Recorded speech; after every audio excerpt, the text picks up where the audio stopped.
This is Dan Kahn, and welcome to Fast Talk from Kahn Media. We have a great panel for everybody today. Our topic is the year without shows in the luxury market. We have gathered the world's leading automotive and luxury brands to talk about the state of their industry, how things are affected with the cancellation of most of the major events, consumer events, trade shows, in some cases auto shows, venues. And we're going to talk to some different leaders from different corners of the industry, as well as from the media, about how they've been sort of handling the pivot in 2020, and learn a little bit more about how they are pivoting and what they're doing to get through this very strange year. So first, we have Rob Borrett, who is the PR manager from Lotus Cars. So thank you for joining us, Rob. I know it's late there. We have Kathy Gohari, who's the Director of Client Engagement at Valentino and the VP of the Rodeo Drive Committee. We have Rory Jurnecka, the features editor from Automobile Magazine. We have Terry Karges, the executive director of the Petersen Automotive Museum, and also a partner in Moto America, a motorcycle road racing series. And Gordon McCall, the founder of McCall's Motorworks Revival and overall Monterey impresario. So thank you all very much for joining us. Appreciate you guys taking a little bit of time. I know things are crazy these days.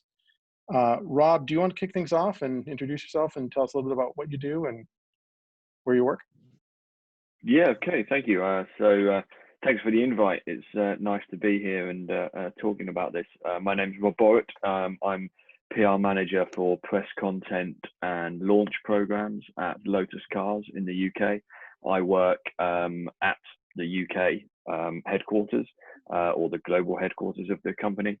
Normally, you can see me during COVID. I've turned my spare room into a working office, and you find me working from home most of the time, like a lot of the other people. And if you don't know who Lotus are, we are the home of the lightweight sports car. Very good. Well said. How about Kathy? Can you tell us a little bit about who you are and what you do? And you've got a couple of jobs, and we'd like to learn more.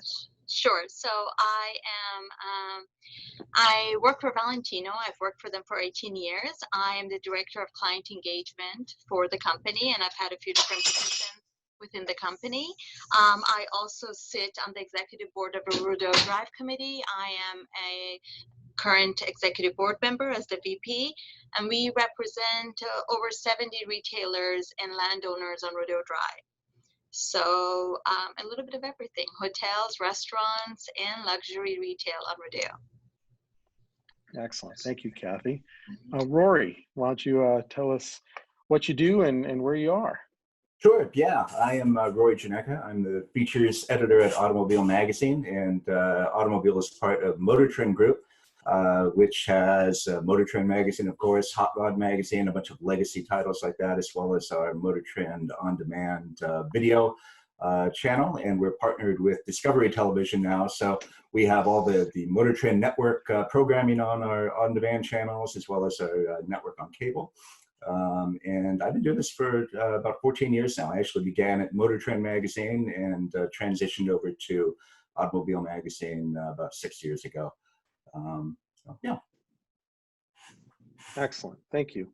Terry, the man of many talents. I'm at the Petersen Automotive Museum, and this is actually, next month will be my 8th year. So enjoying life over here, although a little bit quiet these days with COVID, but and I guess we'll talk about it later, but we've been pivoting to become a virtual museum, and that's going quite nicely. But all in all, a great place to be, a wonderful place to work, great board of directors, and a great team.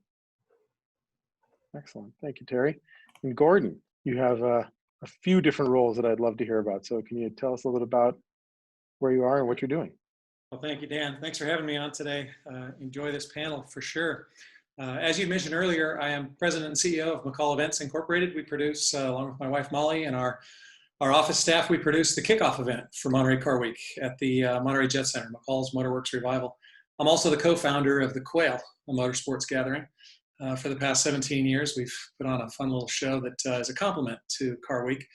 And It's one of those things where I'm local to the Monterey Peninsula, so I've got a little bit of a finger on the pulse with car activities during Car Week. I was with Pebble Beach for 28 years before I started the Quail. Next year will mark our 30th year of the Jet Center event. So got a little institutional knowledge of the affairs that take place during that week. And as you said earlier, Dan, it's really weird this year without a Car Week. That's for sure. Yeah, well, that's a great transition too. Thank you. So with that in mind, I guess let's just dive right into it. The pandemic, at least for me personally, and I'm fortunate enough to have worked with all of you at some point or another, and I think for all of you, and I think a lot of businesses and companies and events around the country and around the world, when this thing started really kind of becoming well known in late February, early March, I think we all thought this was something that would sort of blow over in a few months. I think early on, nobody expected us to be where we are now, about to enter August, still in lockdown for the most part. So with that in mind, how has it forced each of you to sort of re-examine both your role within your organization and also sort of what your organization does, and how has it sort of impacted you both personally and your group as a whole? Gordon, you kind of were the last to talk, and you've got a few different events happening in Monterey, and obviously that's sort of the hot button issue right now. How did that affect you first? Well, Dan, so I think running a lean operation in advance of all this it was critical. There's no doubt about it. I've always felt with my event company, we've always had to contract and expand when needed. We went through this in 2008 with luxury brands. I deal in the aviation industry as well. We brought aviation interests and automotive interests together at our Jet Center event. And the aviation world in 2008 was hit really, really, really hard. And, we wondered, are we going to be able to have an event that year? Well, that's over 10 years ago now. This is kind of crazy, but we survived that. And I think the reason why was being flexible. Being an annual event as well, Dan, we've had to rely on digital content from the earliest days, because we're only able to get in front of our audience once a year, so we have to stay in touch with our customers, our prospects, our partners. We have to stay in touch with everybody throughout the year. So I have to admit, it wasn't that big of an adjustment to make. The fear side of it is really the big adjustment. I think we're all living in the middle of that right now. How long is this going to go on? I look back at, you can't help but look back at 1918 and think, we went through a hellacious pandemic and came out of it, and kind of got back to living again. So I think we're all pretty optimistic that's going to happen again here. It's just a matter of when. I don't know about the rest of you, but I'm getting a little bit of virtual fatigue at this time. I know just personally, I'm involved with, I think it's at least 6 online shows of sorts. Just to stay relevant and in front of people. And, I just cannot wait to get back in a car and go out and enjoy a car with friends. I think I may be speaking for all of us in that regard. So long answer to a short question, but adaptability is the key right now. That's for sure. So I couldn't agree more. And Rob, you work for a company whose tagline is "for the drivers." Mm-hmm. You can certainly, that is one of the few things you can still do that's socially distanced, I suppose, as long as I guess you're alone in the car or with a family member. How is that affecting Lotus and everything from press drives to events and what you're doing at the corporate level? Straight away it turned absolutely everything on its head, really, didn't it?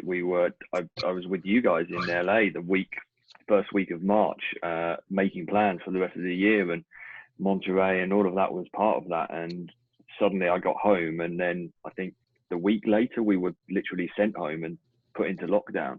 And so our big plans were really thrown up in the air, and it's very much like Gordon said, adaptability. We flipped everything, the whole business, all the way from the IT infrastructure through to the PR strategy. IT invested a huge amount of money within a week or two and just turned around the ability for us all to be able to go home and work from home. And we had to do the same in all of our departments and look to the alternatives that were there. And digital forums like this and connectivity in the world just gave so many people so many opportunities to carry on talking. But you are lacking that key part of your life, and that is driving a car, and that is what we all do. And we need journalists to drive cars. We need to go to events to meet people, to get people in those cars. And that was taken away from us. So we had to look elsewhere, and now it is coming back, and press events are happening, and we turned one around as quickly as we could here in the UK. As soon as lockdown was easing, not over, but easing, we were able to just make an event straight away. That's impressive. And you started a podcast during the pandemic, right? Yeah, we looked at all sorts of things to do and entertain and engage with our followers and our fans and for ourselves, really. You know, we had being an engineering department as well. I don't know if you guys saw that a lot of car manufacturers in the UK suddenly turned into respirator manufacturers and trolley manufacturers for the NHS and for hospitals. And we did the same, and we had some very clever people working on a PEEP valve, which was the hospitals had plenty of the respirators, but they didn't have these specialist valves that they needed. So we started producing them for them. It's very hard when you have an engineer creating, you know, literally life or death pieces of work like that, and someone like me in the PR side of things, that, you know, we make things look pretty and drive cars, and I don't have the brains to be able to save people's lives like that. So we came up with a podcast that seemed about the most enjoyable way we could help people. If it helped people, it literally just started because we wanted to entertain, and I called 6 of my closest well-known friends in the industry and said, please, will you talk to me for an hour? Mhm. Well, that's and cool. they all gave up their time. Yeah, it was good of them, you know. And content is king right now. It's been interesting to see how kind of the bar has moved around a little bit during quarantine as well. Rory, you know, Rob sort of mentioned press events, and we're talking about content. Obviously, you know, the print magazine business was in a lot of turmoil before COVID, and then this thing happened, and you're working for one of the bigger titles in the industry. How has this affected you guys, and both kind of as a title, but also as sort of that segment of the industry? You know, when there aren't a lot of long lead events and there aren't a lot of events and all the auto shows get canceled, how do you pivot and find content? What are you doing? Yeah, I have to say, you know, I won't lie, it hasn't been easy. That said, I'm really proud of the job that our team has done. We're in a lot of different forms of media. We still have a few print magazines left. We also have a number of websites, brand websites, and we have all of our video operations. So it's a lot to get done. And, you know, so much of the work that we do is surrounded with other people. I mean, whether it's just a photography or a video team, or it is a car launch that you're having to travel to, fly to most often. A lot of them are international. And not being able to do all that has really caused us to take a look and say, okay, so what kind of content can we produce without all these traditional events happening? So one of the saving graces for us has been that we've still been getting new car deliveries. So we've still been reviewing new cars, and the automakers, Lotus and everyone else, have been terrific about that. And you know, we've really been looking for ways to make this safe for everyone too, because a lot of us really are concerned about the potential repercussions of the virus. So you know, when you get a car delivered now, it's completely hands-free versus, you know, they just get dropped off outside with the keys inside, everything's sanitized, wiped down. And you know, whereas before you'd stand around and you'd have a conversation with the delivery driver for a half hour about the car or about life or whatever else. And our video operations have been tough. We've been turning those around with doing some videos from home garages, from some of our restoration shows. Our video hosts from that have been working on their own projects at home and recording them themselves. So that's been excellent. And beyond that, we've been looking back at a lot of our archives. We've been looking back at a lot of the classic content that we've created, and creating more of that. Looking at areas, looking at cars maybe that haven't gotten the recognition that they should. Doing timelines about histories of cars through the generations. Doing valuation articles and market articles, and following all the online car auctions that we've been having. So there's still a lot of content out there. You just have to look for it, and it's a challenge, but it's a challenge that we're meeting. So. Excellent, thank you. And speaking of content, you know, I think, Terry, you're sitting in a building that's normally filled with, you know, 1,000 or more visitors at any given time, and I think right now it's probably fairly empty by order of the mayor. how have you pivoted, and certainly content's played a part of that. Can you tell us kind of what the Petersen's been doing? Interesting.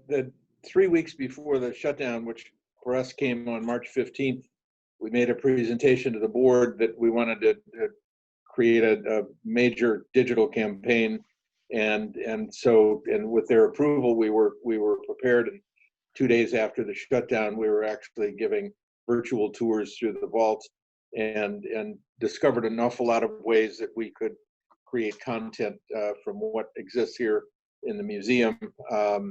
Polished that, went through a few different presenters, made some mistakes, and it did some things right, but we found that with the stories that we can tell around each and all of the cars, it's fascinating. We've gone from one editor to 2 editors. We're hiring a producer. We've got 2 on-air people that will be the on-camera personalities. And one of the goals that we stated that to the board, our goals would be that first of all, we've got 80% of our attendance comes from 40 miles around. So we need to build the brand and awareness outside of Los Angeles. And right now we're running at about 50% of our viewerships coming from outside the country, which is pretty stout. The goals, the financial goals, viewership goals, and subscriber goals that we set that we would achieve or attempt to achieve by 2020, we've already blown past those. All you have to do is shut down the world, so everybody's sitting around looking for content. That was easy, but it's been pretty dramatic in the growth on that. And the other thing that we found is that because there are so many people that have time and are in a similar situation, that getting people to talk about themselves or their own collections and putting that on video, let's not call it easy, because a lot of people want to remain private, but we've found some real partnerships, and we've got, oh my gosh, we've had 90 different garage tours taped that are online, and some very spectacular collections, very private people doing some things that they might not have otherwise done. But it's been rewarding. As a brand builder for us, we've found it to be successful, and it's fun to do. I mean, you're talking to a wide variety of people, and they're all in some ways enthused about supporting us. On the Moto America side, it's been interesting because we're racing without an audience. Actually the first race we ran was at Road America, no audience. The second race we had an audience.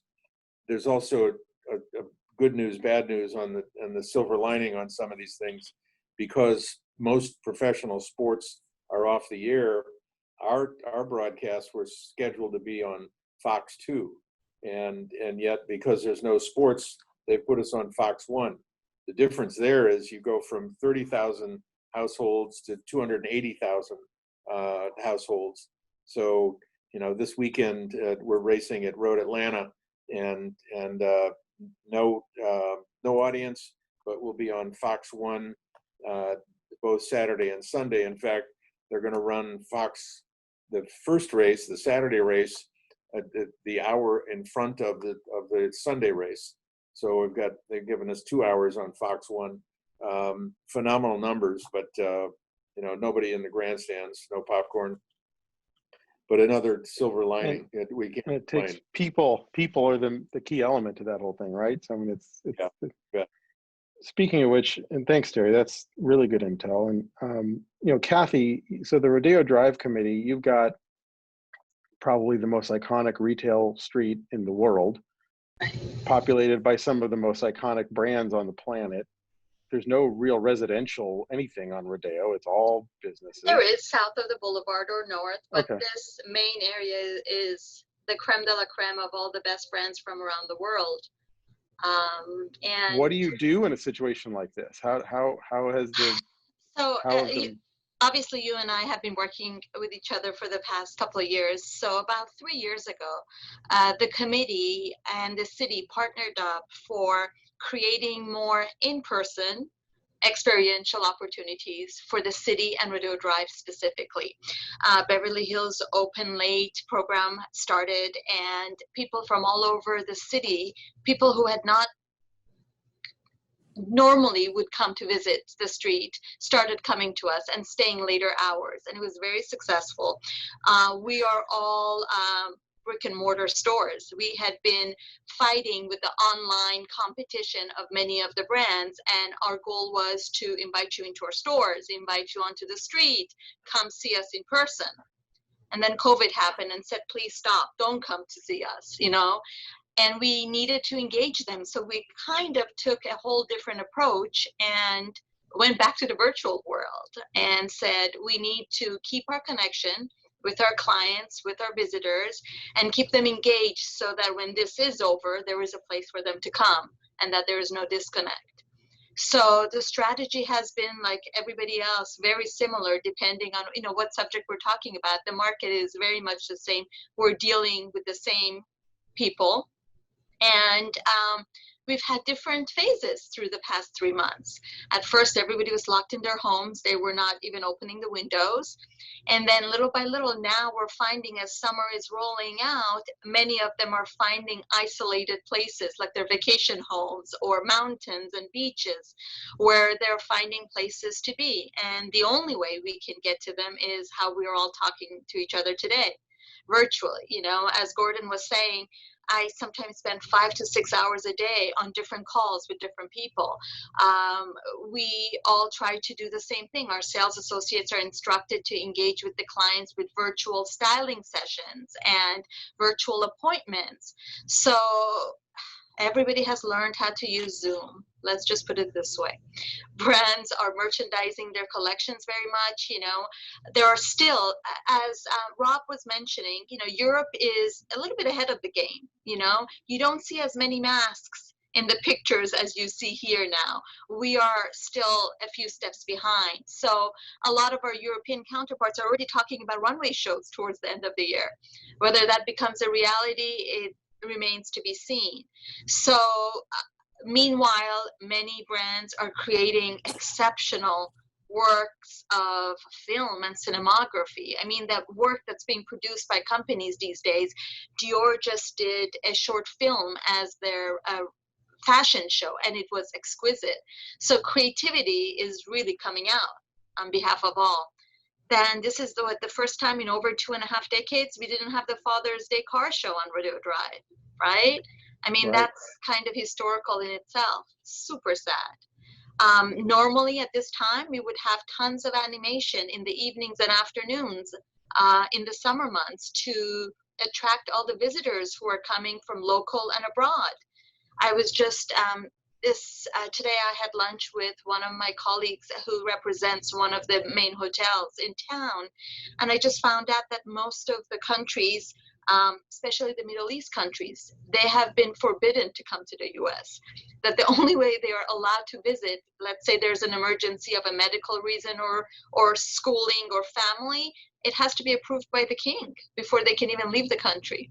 So we already are pretty much aware of what we're looking forward to for the next few months, who's coming and who's not coming. So engaging local, as you mentioned, even, you know, the majority of our visitors are within a 40-mile radius, and trying to reach out to the mountains and the lakes and the vacation homes. That is our target right now. Well, and you mentioned something kind of, that was actually, you mentioned a lot of interesting things, but one thing that kind of I wanted to follow up on is you were talking about sort of the importance of content creation and creativity. And I think you're right. And I know several fashion brands have had virtual fashion shows.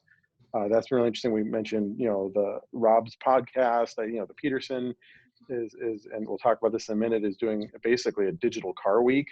What other examples have any of you seen of things that really stood out to you where you saw that? Because again, like you mentioned, I've been sort of getting Zoom burnout where I'm spending 4, 5, 6 hours a day on my iPad. It's like enough with all the Zoom calls, but you have to do it. but every once in a while something sort of sneaks through and I go, wow, that was really cool. Or that was really You creative. know, Dan, we just started from Rodeo Drive before COVID. We got funding to start a podcast, a Rodeo Drive podcast. And sure enough, the first episode hit at the end of May. The timing could not have been better for our current situation. And the engagement from other countries has been phenomenal. We are so surprised, pleasantly surprised, at how many people are interested outside of the country to listen to this podcast. I personally think when it comes to what Terry was saying, even now, what we're doing, it all ends up being about emotion and experiences and stories. The reason our podcast is doing so well is because real people are talking about their experiences on Rodeo Drive and their histories. And it's the same with all of you. Stories is what people connect with. Absolutely. Yeah. So Gordon, you know, you're sort of our man on the ground in Monterey, and obviously normally in about a week and a half we'd all be, except for you live there, the rest of us would be heading that direction. And you produce sort of the kickoff event to the entire week of events. And your event, more than almost any other event on the peninsula, is so much about relationships, and it's such a social thing. It's not just about the cars, it's about the people and having a good time. And that is something that is sort of hard to replicate over Zoom. How have you and Molly pivoted your event, but also, you know, what's sort of the vibe on the ground in Monterey? How are the locals reacting, and how are the car collectors from around the world who normally come to your backyard? How are they reacting? What do you hear? You know, Dan, it's across the board as far as emotions. I think there's a few people out there that are kind of relieved. And I have to say, this is going to sound strange, but I haven't had a summer in the last 45 years. I went straight from Carmel High School to helping park cars at the Pebble Beach show, and I've been all hands on deck every summer since 1974. And so, getting a little bit of a break is creating a bit of a reset for perhaps what's going to come when it comes to Car Week. I think Car Week, it's tough for me to say this because it gets viewed as being a little I don't know what the right word there is, but a little self-motivated. Car Week has hit a saturation point. We all know that. The Monterey Peninsula is at critical mass during that. It's no longer Car Week. It's Car 2 weeks, right, at a minimum. You know, I've always thought, and again, it's tough being an event organizer because it kind of looks like, well, you just don't want anyone else joining the fun. That's not it. There's only so many roads. There's only so many restaurants. There's only so many hotels. And it was getting a little thick. You know, it used to be not that many years ago where you could kind of participate in a lot of different things. Now it's so a la carte that you've got to be really careful about what you pick and choose to do. And so I think it makes, from supporting companies, it makes it difficult to figure out, where do we spend our money? Where do we get the biggest bang for the buck? Getting back to your pivoting question, Dan, I find that in the old days, and I'm going to refer to the old days as pre-COVID, anything that was done digitally was viewed as something that you could monetize. It seemed like that was the push. It's like, it's a value added to our conventional platform when we go digital, right? Let's monetize this. I don't think that's what it's about anymore. I think this digital content and digital communication is all about staying in touch with people that we care about, partners, prospects, clients, you name it. I really think that's key today. It's not so much about, if I put this much time in it and spend this much on digital, what are we getting in return? I think what we're getting in return now that has the value are these relationships that we're maintaining. I think that's a heavy influence right now. At least it is for me. Staying in touch is key right now. That's a great point, especially when we're all locked in our houses. Exactly. So it's more important than ever, right? Interesting. So on that note, Rory, you're a person who, for a living, I mean, I think a lot of people would consider you as someone who has probably the coolest job on the planet. You get to fly all over the place and drive cool cars and go to cool places and attend big debuts. When they're bringing the car to your house, but otherwise you aren't, necessarily leaving a lot, how do you continue to tell those stories? And do you have any examples of things that have worked really well for you guys, and any challenges that you've had to tackle?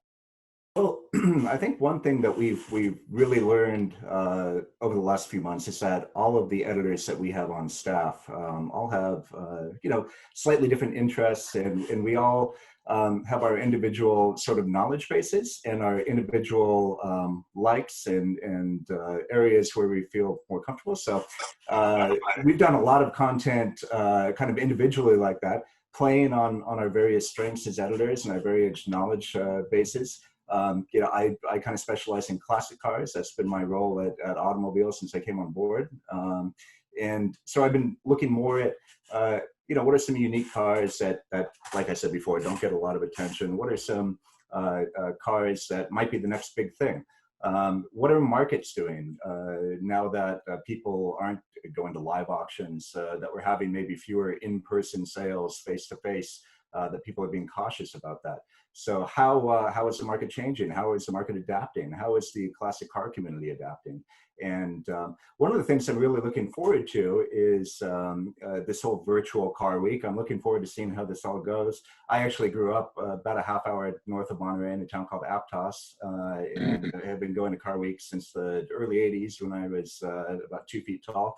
And so I'm enjoying looking forward to seeing how all this goes. It's important that we keep something going this year, and it's important that we keep some kind of sense of hope alive among all of us car enthusiasts, that things will get better and that we're able to still have a good time even if we can't all be together in person.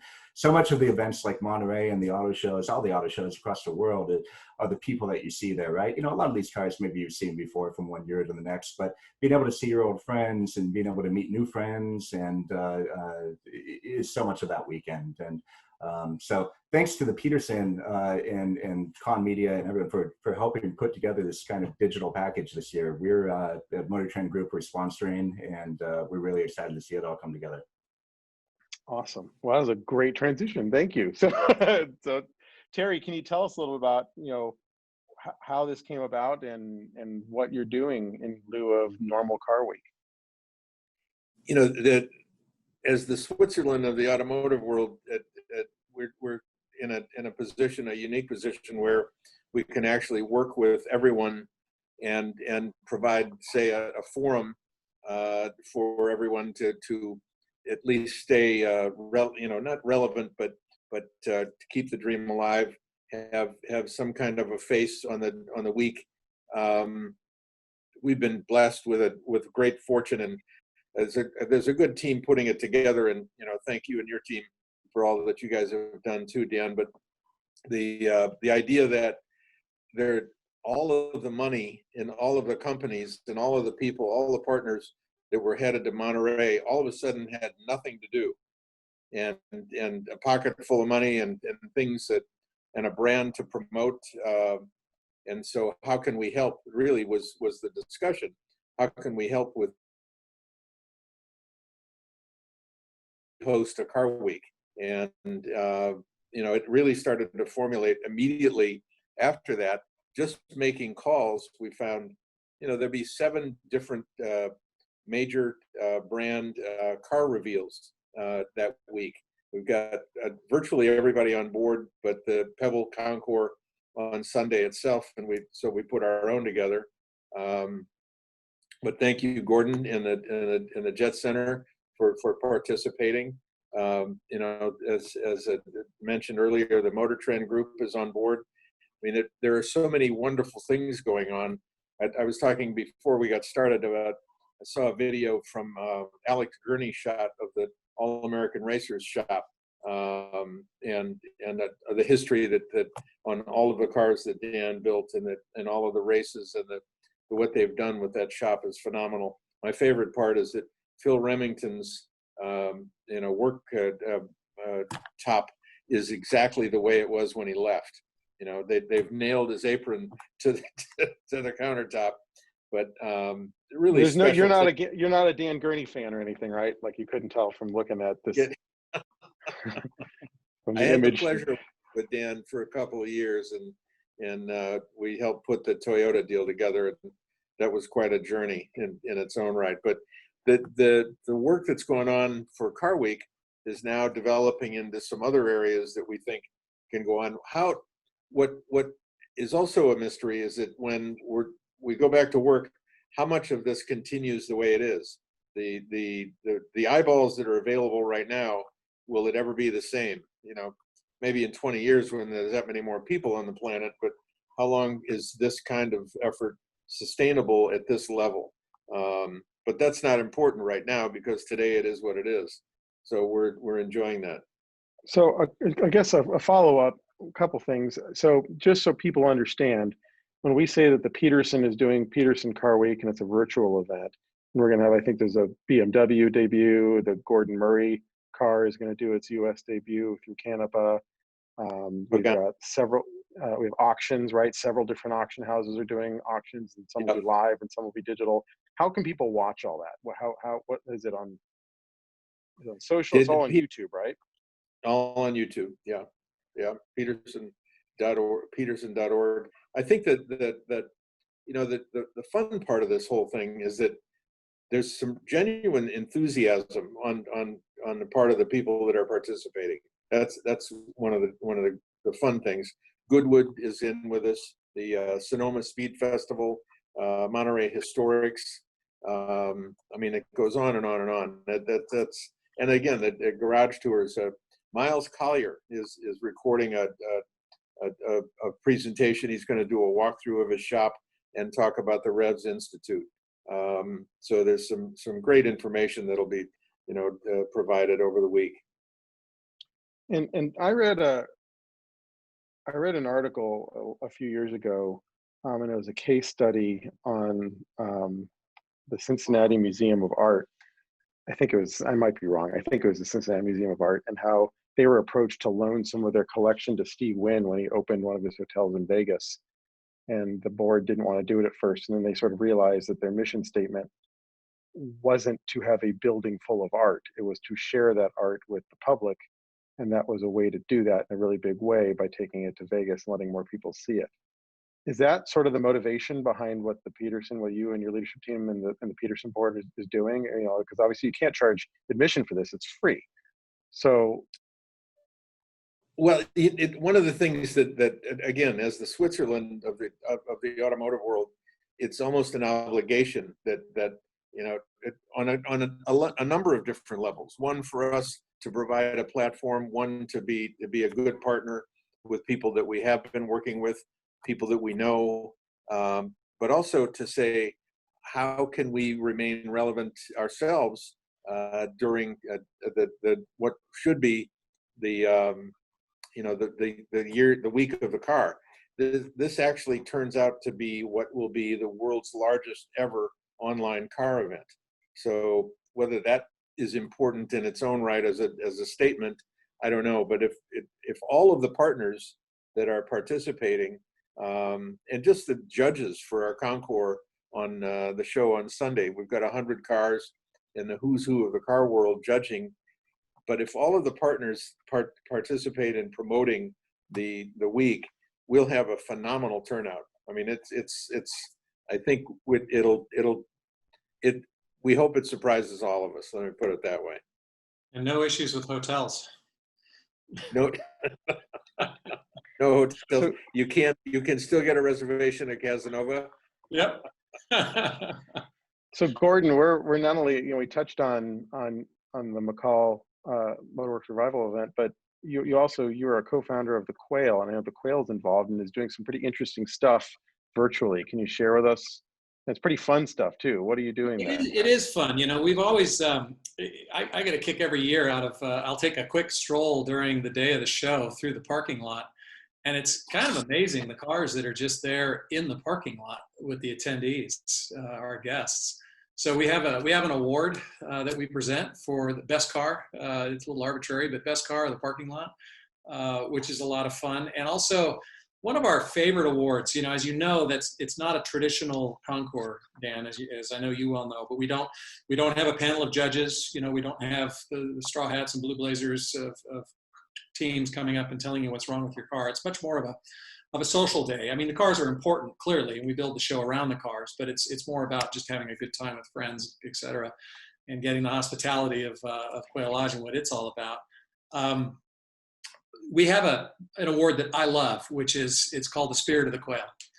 And it's been everything from Jeff Swartz's father and his original TD, a car that in terms of significance may not fall in a category of being a highly significant car, but the story behind it is.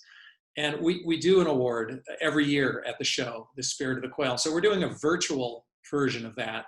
And we've had some amazing applications come in, all online, all virtual. People are sending us little video clips of their cars with a detailed explanation of the story behind the car. And it's just a way for us to continue to further kind of our mission with that show. It's not just a car show. There is actually a spirit behind it all. So those are a couple of fun things we're doing, and we're doing that during the Petersen Virtual Car Week. Very cool. That's excellent. So Rob, something I wanted to ask you is, Lotus is kind of like your cars. It's a smaller, more nimble company than some of the other automakers. But I also think that, at least from my perspective, it allows you to be a little more creative and try new things. And I've noticed that, you and the whole PR team, you've been pretty aggressive on social media trying new things, including, even live chats with people like Magnus Walker, who's sort of traditionally known as a Porsche guy. Can you tell us sort of why you're doing that and how that's been working? Yeah, the thing with the pivot and the area we find ourselves in is there is this opportunity to do something that you wouldn't normally do.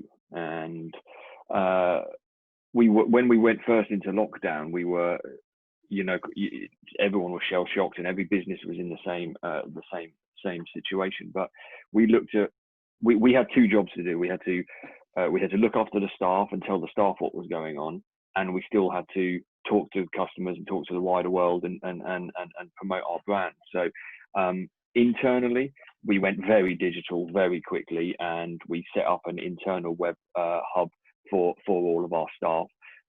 But externally, with the digital stuff, it gave us an opportunity to have fun where we wouldn't normally have time and the ability to have fun.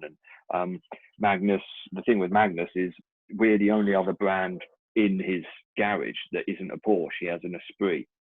Everything else is Porsche, and we're the one brand that he owns that isn't the P cars, and that's just brought us together. And the way I work a lot of the time is I work with people who I admire and want to create stories with, and that's key to this whole period. Really is the need for human interaction is still there, and I think that's key to being and listening to everybody on this panel. The key words keep coming through about interaction, human, and story.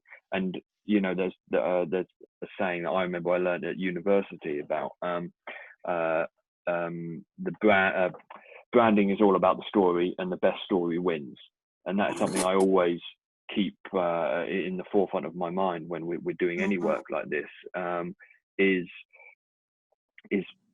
what can we get out of this, and who can we bring together? And that's just car people in general. If you put all of us in a normal room, not just a digital room like this, we could all start talking to each other about the different areas of the world that we come from, and get on. And it doesn't matter if we're from one event or the other, or one car firm or the other. And just for Lotus being so nimble, that gave us the opportunity to do that. So we went out and did a podcast. We went on social.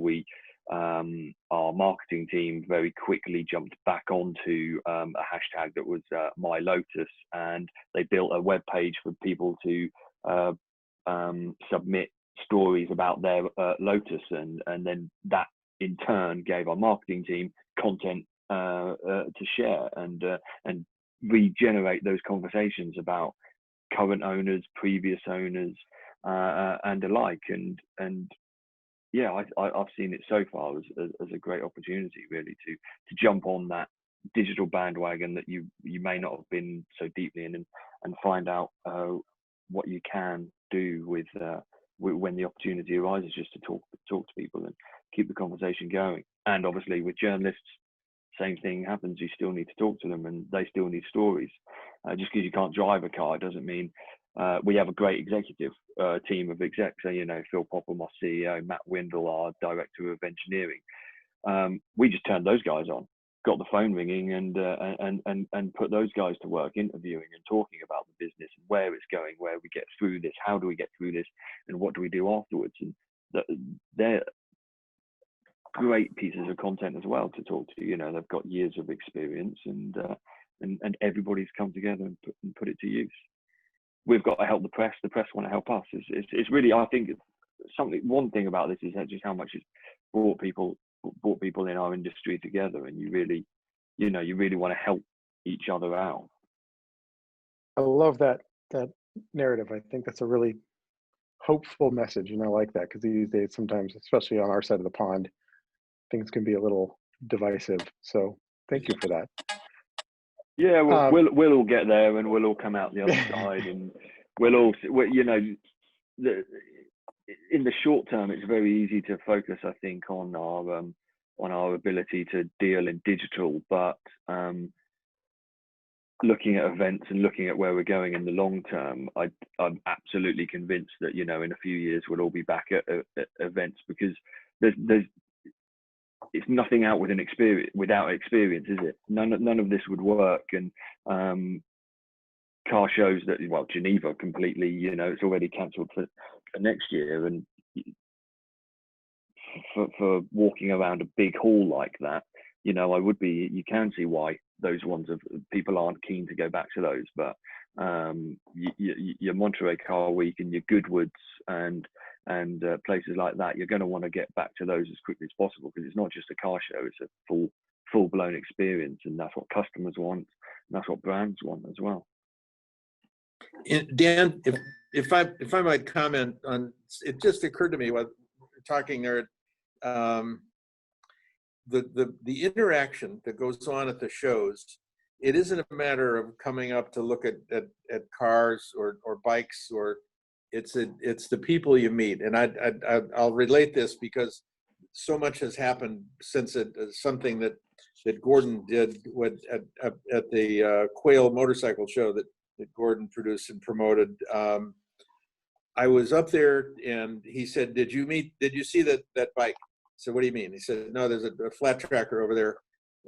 You need to go see the bike. Did you see the bike? No, I didn't see it. Got to go see it. Okay, I saw him later. Did you talk to the guy? No, I didn't talk to the guy. Terry, you got to go talk to the guy. So I went and talked to the guy. It turns out the guy was Richard Varner, who I ended up getting in business with and forming one of 4 partners on Moto America, the motorcycle racing series, through another friend that Gordon introduced us to, Wayne Rainey. But through those relationships and that, Richard Varner became on the board of the Petersen Museum, and he's now the chairman of the board of the Petersen Museum, and also met Bruce Meyer and got more familiar with Gordon, and is now also the president of 1199. And that was because of a friend at a show in Monterey saying, did you go see the guy? Did you talk to the guy? Make sure that you do. That kind of interaction won't happen on the internet or on virtual exchanges like this. That's a really, really prescient point, Terry. And, Kathy, I swung by the Geary store last week because I had to have a quick conversation with the staff over there. And it was funny because while I was there, I just sort of stood in the middle of the showroom for a few minutes, and I watched a customer come in to do a curbside, and they actually popped in the store. And when they walked in, they smiled and they were beaming. And it was like this little slice of normal life. And it was so meaningful to this person. Yeah. So like the Petersen is sort of the epicenter of car culture. I think Rodeo Drive really is sort of the epicenter of certainly luxury retail. True. What's your take on, are people risking it to come back out just because they want that little taste of normalcy? Where's this all going for retail? The retailers have taken extreme measures, truly. I mean, some of us, we joke, we can probably conduct surgeries on our sales floors these days, from eco-fogging and gloves and masks and hand sanitizers and UV wands. I mean, we've all become mini, health wizards these days, and we're all very conscious. But at the end of the day, all of us, even here, we deal with the market that it's more of a want, not so much of a physical need or maybe emotional need. So connections, exactly what Terry says, is the same thing. She can absolutely buy that bag online, but for her to get into her car that she hasn't driven for months and come to the store and be able to come in, she's willing to put gloves, she's willing to put masks, she's willing to follow all the procedures just so that she is in her familiar environment. And she doesn't necessarily need to even buy something, just to be able to have access to people. You can't get that through Zoom. You cannot. Fortunately, this is why forever and ever and ever brick and mortar stores will be in business, because there's certain things you just cannot offer to people. They, just like you saw the smile on her face. I deal with that every day. It's just a little glimpse of normalcy. Sitting outside, we can't dine inside restaurants, but if you're sitting on a cobblestone faux road right now, having a glass of champagne, you maybe just for a few milliseconds, you forget that there's a pandemic around you. And that's all we can do. Yep. The human story, interaction, like Rob said, and like Terry said, I think and it's connection and not necessarily about product, more about the relationship that will continue for years to come. Very good. I love it. Now, I know we're kind of running short on time here, so my last question for anyone in the group, silver linings, takeaways, is it, when this thing starts to blow over, obviously there's been hardships for everyone across the board. What will you walk away and think, well, my organization, my team, even you personally, what was something that you took out of this and thought, well, that was something that'll maybe be an improvement in my life or in the way my company runs or my team works? Hey, I know how to work with Zoom now. Many different aspects of it. My dry cleaning bill is going to go up.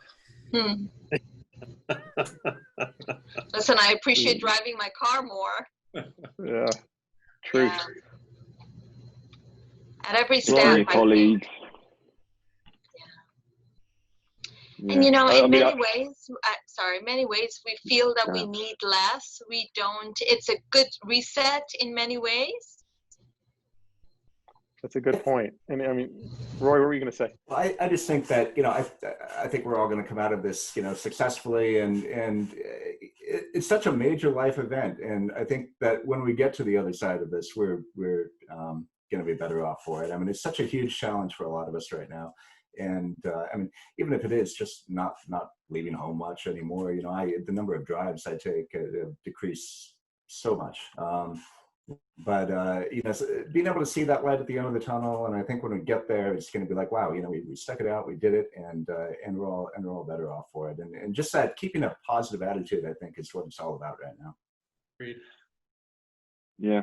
Imagine if this hadn't happened, and Gordon said you've had a summer off, and would we have still just carried on doing everything the same? And now we've been forced to go and look at ourselves, look at how the business is run, look how our industry runs, and we're all going to learn something from this. There's absolutely no way we're going to go back to how it was. Just the simplest things, I think, in the corporate world with us, it's, our business has been turned on its head. We've all suddenly gone, oh, we don't all need to be in a bang on the time and leave, and be in the office 5 days a week. Maybe you can. Personally, work-life balance. Everyone's looked at a few of us and gone, oh, actually, okay, maybe I can work at home, and means I can get to the gym a bit easier instead of working late. And the other guys that used to have to travel all the way over from the other side of the UK, I know that for you guys, that's a quick hop or skipping a jump. That's not a long drive for you, but for us, people were wasting half a day to drive across to come to work for the week, and now we've got all of this opportunity to work together in a form. I think if it hadn't happened, we would have just been on the same road for the next 10 years. In some ways, definitely a positive. I do not miss sitting in traffic. That is my silver lining. So amen to that. That's been good. Yeah. Well, very good. I appreciate everybody's time. I was going to say, I'm not sure that Bezos will make 13 billion in a day again, but that might slow him down a little bit. Yeah, if there's a victor in this deal, it's definitely Amazon. Yeah. Oh, it is. Well, thank God for Amazon. We would have lost all of our minds if there was no Amazon. So it's okay. True. It's okay. We have an extensive collection of cardboard at my house. So Daily, right? Daily. Yeah. Very good. Well, thank you all so much, Rob, Kathy, Rory, Terry, Gordon. I really appreciate all your time. I know you're busy and it's hard to carve out time for another Zoom call. So thank you very much. I enjoyed this and I hope you did too. And I hope everyone who's watching learned a little something. Thank you, Dan. Thanks so much, Dan. Thanks for including Nice to meet you all. Absolutely. Bye. Stay safe, Thank you, everyone. everybody. Bye-bye.